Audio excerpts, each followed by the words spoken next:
Dans cette vidéo, nous allons parler de la tension électrique. Commençons d'abord par expliquer ce qu'est la tension électrique.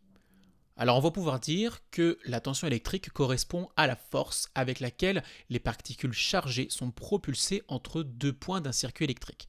Le plus souvent, on va considérer un point avant un dipôle et le point après ce même dipôle. On parle plus généralement de différence de potentiel électrique entre ces deux points. Pour y voir un peu plus clair, faisons une analogie avec la hauteur d'une cascade. Commençons par une petite cascade. On voit bien que la hauteur AB est plutôt faible. On peut donc dire qu'il y a une faible différence de hauteur entre le point A et le point B. Revenons sur un échantillon de particules chargées qui traverse un dipôle. On remarque bien ici qu'il y a une différence de débit légère entre le point avant le dipôle et le point après le dipôle. On considère donc que la tension est faible. Prenons ensuite l'exemple d'une plus grande cascade. On voit bien qu'entre le point C et le point D, la hauteur est plus grande. On peut donc dire qu'il y a une plus grande différence d'altitude entre le point C et le point D. Et si l'on revient sur les particules chargées qui traversent un dipôle, on remarque maintenant qu'il y a une différence de débit plus importante entre le point avant le dipôle et après le dipôle. On considère qu'on a une tension plus élevée. Voici maintenant quelques informations importantes qu'il faut connaître concernant la tension électrique. La tension électrique se note U majuscule. Elle a pour unité le volt de symbole V majuscule en l'honneur du scientifique prénommé Volta.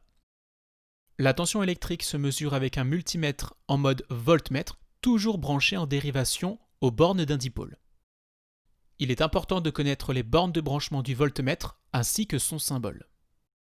Et enfin, il faut savoir que la tension électrique aux bornes d'un fil est nulle. En effet, il n'y a pas de différence de potentiel électrique avant le fil et après le fil. Il faut savoir que la tension électrique se comporte différemment lorsque l'on se trouve dans un circuit en série ou alors en dérivation. Commençons par le cas du circuit en série. On branche en série un générateur et deux lampes.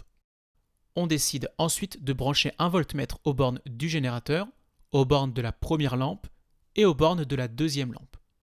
La première chose que l'on remarque, c'est que les valeurs de tension affichées sont toutes différentes. Et en regardant de plus près, on constate que la valeur U1 correspond à la somme des valeurs U2 plus U3.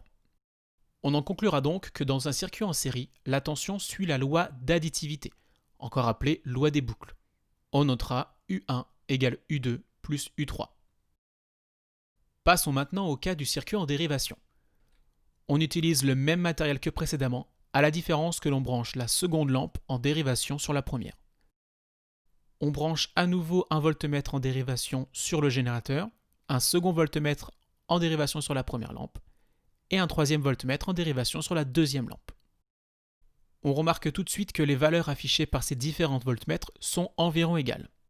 Et on peut d'ores et déjà dire que dans un circuit en dérivation, la tension suit la loi d'unicité. On note alors U1 égale U2 égale U3. Voici ce qu'il faut retenir de cette vidéo. Il faut connaître la notion de tension électrique.